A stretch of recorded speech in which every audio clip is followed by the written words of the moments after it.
everyone, welcome back to my channel, or welcome if you are new. Today we are starting a brand new reading vlog and I am so excited because it has been a hot minute and it is safe to say I have missed vlogging so much. I've missed talking to you guys. I'm ready to start the new year and get back into my YouTube groove. So it is currently Friday the 13th when I am starting this vlog. The plan is for this to be more of a weekend vlog. So I'm thinking I'll probably wrap this up maybe like Sunday or Monday, but we're just gonna see how it goes. I need to stop putting such strict rules when it comes to YouTube, schedules, filming, all that jazz. We're just gonna enjoy it from now on and have no restrictions. So we'll see how the reading goes this weekend. We'll wrap it up at a good stopping point. In terms of my TBR for this vlog, I am currently only reading one book. So I have started Tender is the Flesh by Augustina Bastarrica. I'm currently on page 61, I believe, and I'm definitely enjoying this one, although I don't know if enjoy is the right word. This one is a dystopian and we are in a world where humans can no longer eat animals. There was this disease that only animals could get, and if humans eat their meat they will die. So they could no longer eat animals. They turned to veganism and things like that, but of course that did not work because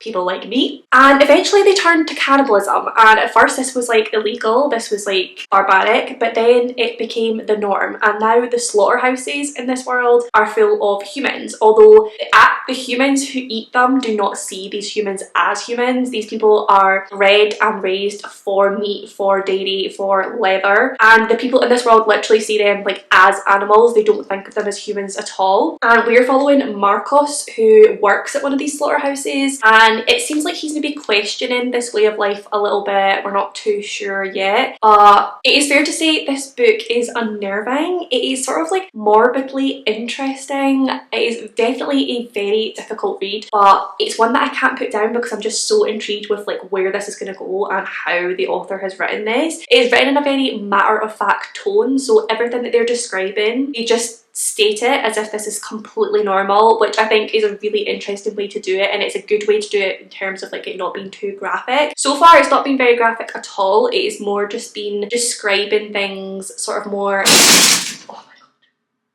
Okay, sorry if I've moved. I genuinely thought I was about to die there, but it was just one of the clothes dryers falling over. It's all good. Today is not my day to die. But as I was saying, this is more sort of like implicitly describing what is going on. It's talking about these processes, but it's not describing what is happening. It just like states the process, and because we know what happens to animals, we can picture what is happening, but picture it happening to humans. So it's more like the author gives you the information and lets you create the picture, which in some ways is even worse because it's not a pretty picture. But yeah, I'm definitely interested to see where this one goes. I've heard that it's got like a really twisty sucker punch ending, and I have no idea what that could be, so I'm interested to finish it. Like I said, I'm on page 61 and it's like 219 pages, so it's not too long a book. The plan is to read this evening after work and hopefully finish this one. Friday is usually my main reading night. On Fridays Jordan has like a PC night with his pals, so they'll all be like have their headphones on, just be playing away for hours, so I just get to sit and read that whole time, which is great. Because of that, Fridays do tend to be the day that I get most of my reading done. So the plan is to finish this one tonight. It's like I said, I've got like 160 pages left, so that should be doable. And then hopefully I'll be able to start another book as well. I'm not entirely sure what I'm going to start yet. I'm in one of those moods at the minute where everything looks good to me, so it's so difficult to choose one book and stick to it because everything is just like jumping out at me, making me want to read it. But I'm not sure if I'll start a physical book or if I'll maybe start another audiobook because I don't currently have one on the go. I just finished my last audiobook a couple of days ago. So yeah, we could physical read, we might play some Animal Crossing while listen to an audiobook, which is my new favourite thing to do, but we'll see. We'll see where the night takes us. Right now I'm going to get back to work, but I will catch up with you later on.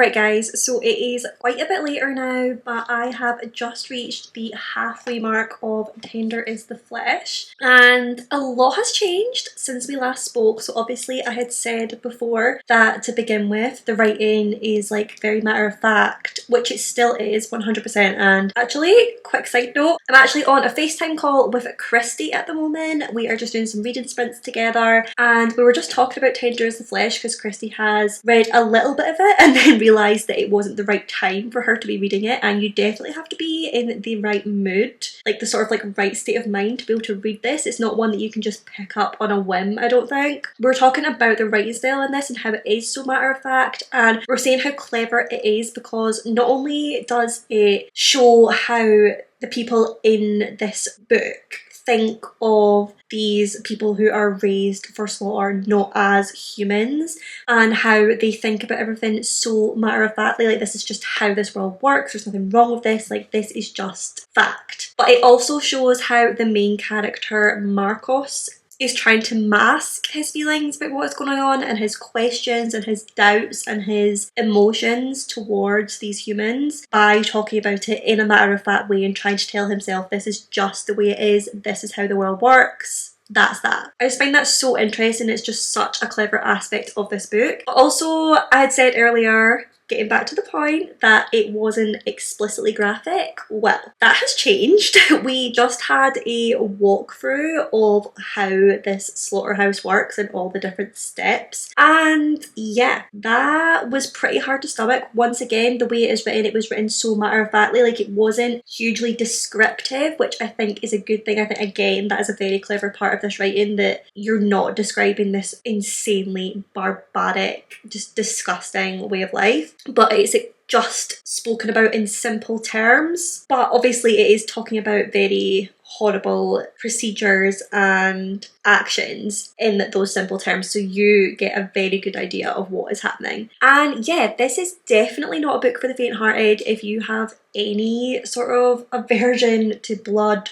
gore, violence of any kind, please stay very far away from this book. I think that kind of goes without saying. If you know what this book is about, you know what sort of trigger warnings you are going to come up against. But I am still enjoying this. Again, I'm not sure enjoying is the right word, but it's just so interesting and so well written, and I am looking forward to seeing like how the rest of this book develops in the second half. I have heard that the ending is very shocking, so I'm looking forward to seeing what that ending is. There's a lot of ideas in this about like conspiracies and the government controlling what people think and not telling people the truth about this special meat and about this disease that the animals have. And again, I find that so interesting because it's such a good comment on like our society and what we do and don't know about what we eat, the whole agricultural system.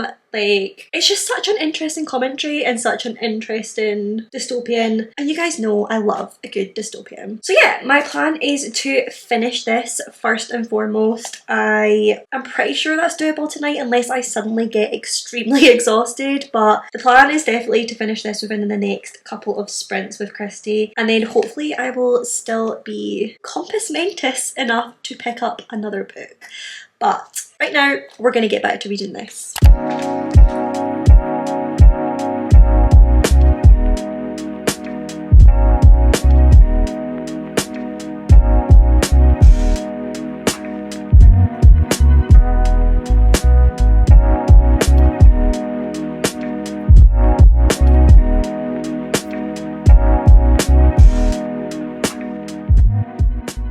Okay, I have officially finished Tender is the Flesh, and I'm not gonna lie, that ending has me absolutely shook. Like, that is one of those endings where like you hear all the time about shocking endings, like there's so many twists, blah blah blah, you have to wait till the last moment. Literally, the twist to this was in the last like 2 pages. Like, I suddenly clicked at what was happening, and that like the second last page I was like, oh my god, no, surely not, surely not. And then about like halfway down the second last page, it is confirmed what is actually happening, and I'm shook. That's probably one of the most shocking endings I've ever read, actually. I did not see that coming at all. I was gonna say, like, this is in 2 parts, and the second part I definitely didn't enjoy as much as the first part. I still am not sure enjoy is the right word, but we're going to use it because I don't know what other word to use in its place. I definitely didn't enjoy the second part as much as I did the first part, just because of what was happening in the second part. I can't go into too much detail because I don't want to give spoilers, but like the way the story goes in the second part, I was kind of like, what is happening here? I don't know how I feel about it.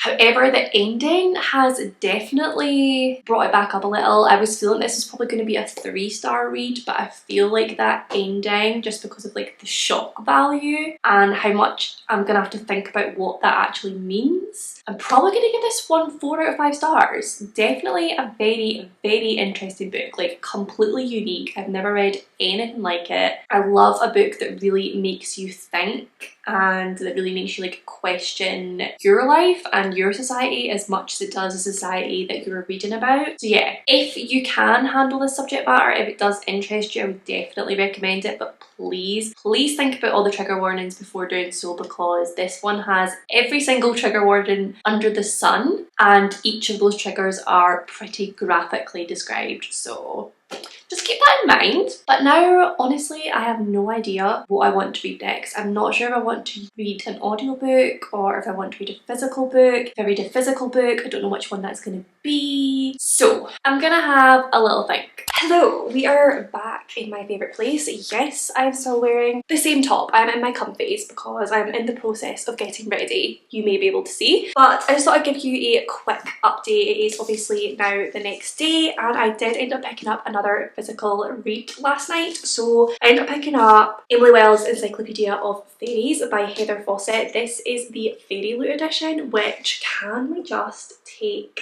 a moment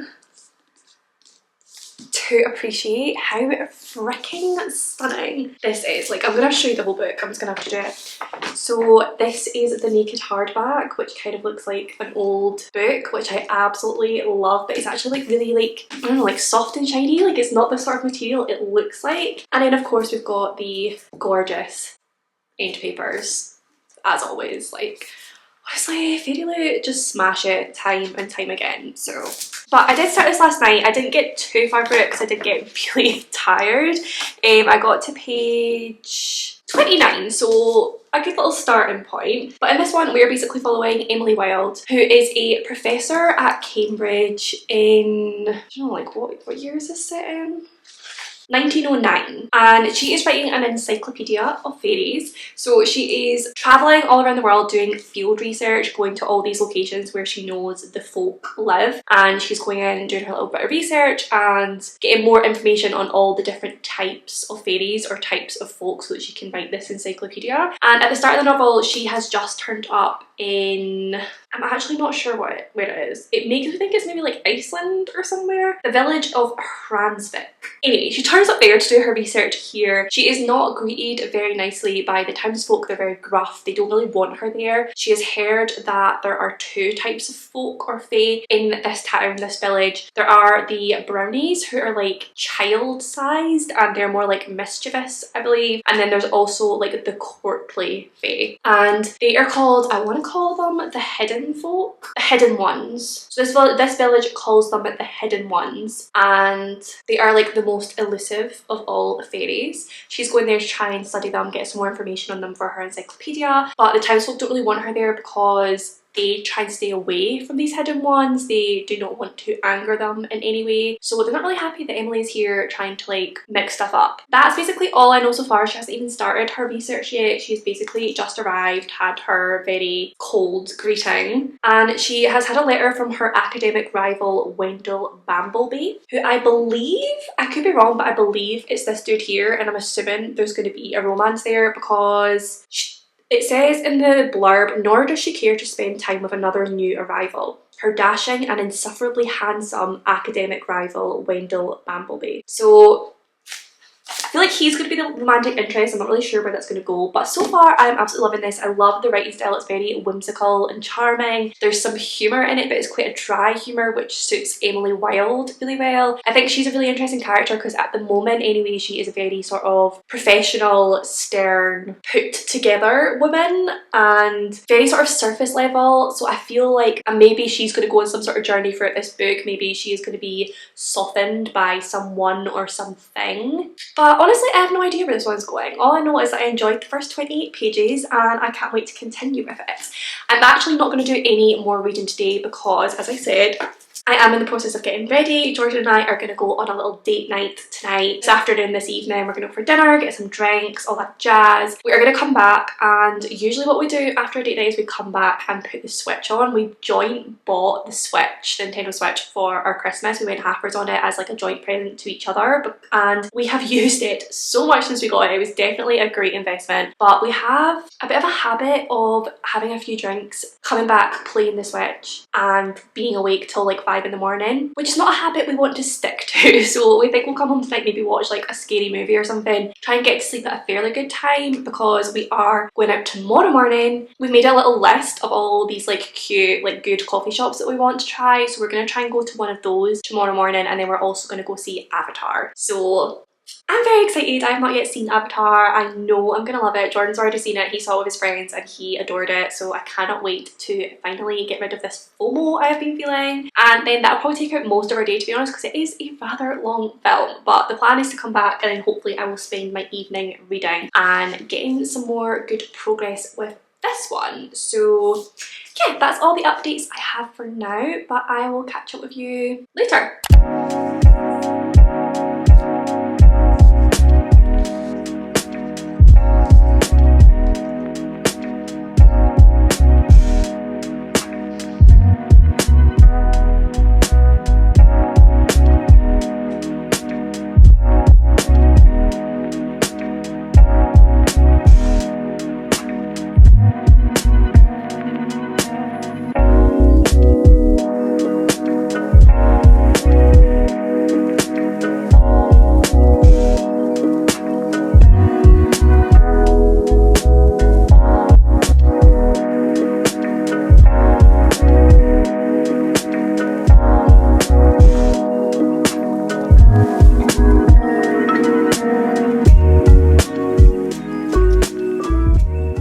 Alrighty guys, it is now Monday evening. I didn't actually end up reading anything, not one single word yesterday. I know I said that I was going to have Sunday night to be like a nice chilled reading night, but I ended up having a few too many drinks on our date night on Saturday night, and let's just say I wasn't feeling 100% yesterday. So reading was just not on the cards. It was a lie in bed and watch Big Bang Theory with a Chinese kind of night. I did manage to get myself up early. We got up, we went for a Costa because the coffee shop that we wanted to go to was takeaway only and we really wanted to like sit in before the cinema, so we ended up just going to Costa at the end of the day and it was lovely. And then we went and saw Avatar, which was freaking amazing. Like, I loved it so much. I loved it even more than the first one. I just thought it was unbelievable. I cannot wait for the next one. Just 3 hours of goodness. Like, I did not think that a film that long could keep me so intrigued the whole way. Like, there was not 1 second where I was bored. Usually when films are a little bit longer, I'll kind of be like, there'll be moments where I just want things to move along a little bit. Honestly, the whole thing, every single second of it, I adored. So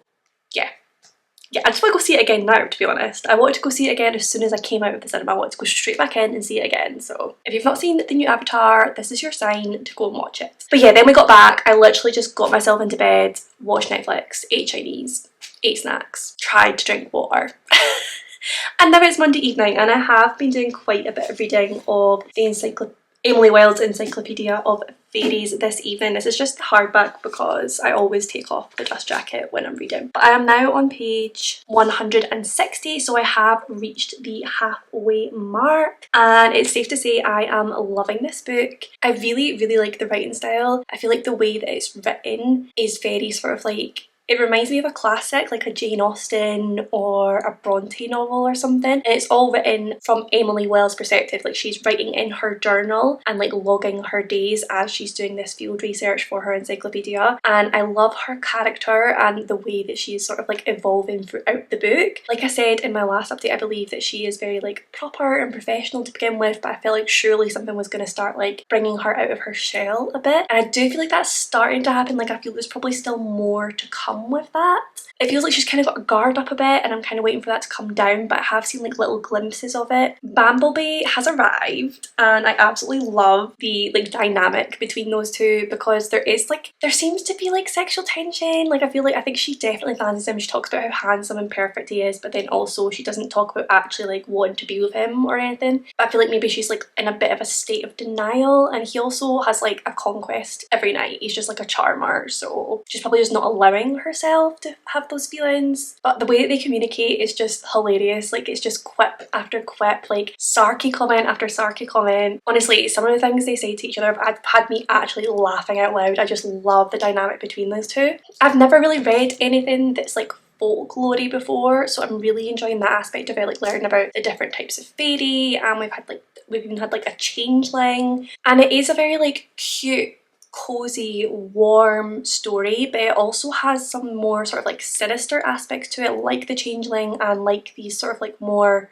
darker fairies. So it does make it very atmospheric, and I'm definitely enjoying that aspect of it. Part that I'm at right now, we have had, obviously Emily has just been going around like doing her research, trying to get information from all the villagers. As I said to begin with, they are very frosty with her, but there is sort of like a reason for that. Things do sort of develop throughout the first half of the novel, and she does manage to get some more information. And at the point that I'm at now, 2 young women have actually just been taken by the Ortley fairies, who do this. Apparently in folklore they do take someone, or like they usually take like the prettiest or most talented young person from the village, and in most towns or villages where this happens, it usually will happen like once a year or less, whereas it's happening like a lot more often in this village. And they've just taken 2 young women, so Emily and Bumblebee have set off on a little adventure, excursion, mission to try and find these 2 women and find where they've been taken by these courtly fairies. So very excited to see what the second half of the book holds. Fingers crossed it is another 4-star read. Literally every fairy loot book I've read so far has been a 4-star read.